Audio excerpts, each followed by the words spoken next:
Hello again. An interesting article on WorldNet Daily, and the title is Muslim Brotherhood Ties to White House Resurface. And if you watch some of my previous videos, I had mentioned exactly that, and that's on that Ben Rhodes email. And the gentleman that was on that distribution list, Mahdi al-Hassani, and I talked about his association with the Student Muslim Brotherhood. You sort of wonder why he would be on that distribution list. You know, the one that went around to the top echelon in the White House. It's an interesting article, and you want to take a look at it. It also talks about Huma Abedin and the ex-Secretary of State, Hillary Rodham Clinton. And if you watch some of my previous videos, again, I have mentioned countless times that I believe that Huma did a conversion job on Hillary, and I believe Hillary is a follower of Islam.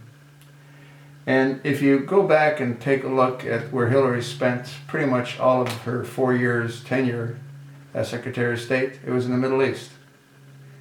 And during her travels, she gave hundreds of millions of dollars to Palestinians and indirectly to the enemies of America.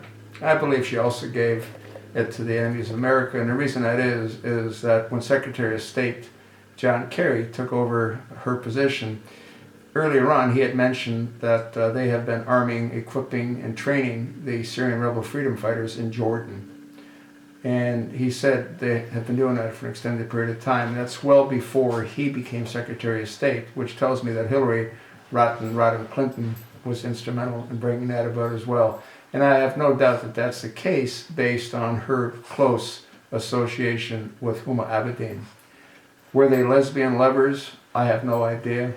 I don't care. But what I do care is that I believe, once again, she has been converted to Islam. And that would explain the comments that she made in the Rose Garden when they were trying to portray this Benghazi farce as being the video in the one that was made in California as being the cause of what happened in Benghazi, Libya. And she had said that Islam is a peaceful and loving religion. No one in their right minds would say that about Islam. I don't understand how they can be so diametrically opposed. You know, you've got certain groups of Muslims that I believe are peace-loving, and then you've got the 10%ers that are clearly effing insane. Clearly effing insane. Is it because of inbreeding? I have no idea. Go Google inbreeding as far as Afghanistan is concerned. Google inbreeding as far as Iraq is concerned. Google inbreeding as far as Iran is concerned. Google inbreeding anywhere in the Middle East. It's rampant, folks. John Kerry's son-in-law is Armenian. Whether he's a follower of Islam, I have no idea. I would speculate that he probably is. But again, I'm not accusing him of being a follower of Islam. But if I were to bet, I would bet that he in fact is. And John Kerry's daughter, who's a doctor, met her future husband because I believe he also is a doctor, and they met at university, I would imagine. But has she converted? I have no idea. Does she have cause to convert? Again, I have no idea. But I think it's somewhat troublesome that our Secretary of State has a close tie to Iran.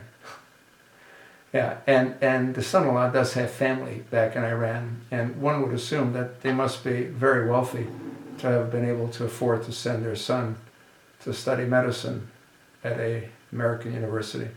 But that's a whole different story. It's really screwed up, folks. The Muslim influence is pretty much everywhere.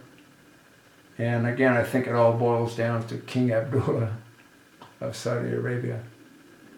And you know, the irony is we've funded this monster by buying gasoline. And the petrodollars is what's gone full circle. It went from here to Saudi Arabia, back to create this monster. I have no doubt that's the case. So what do you think? I sort of told you what I think.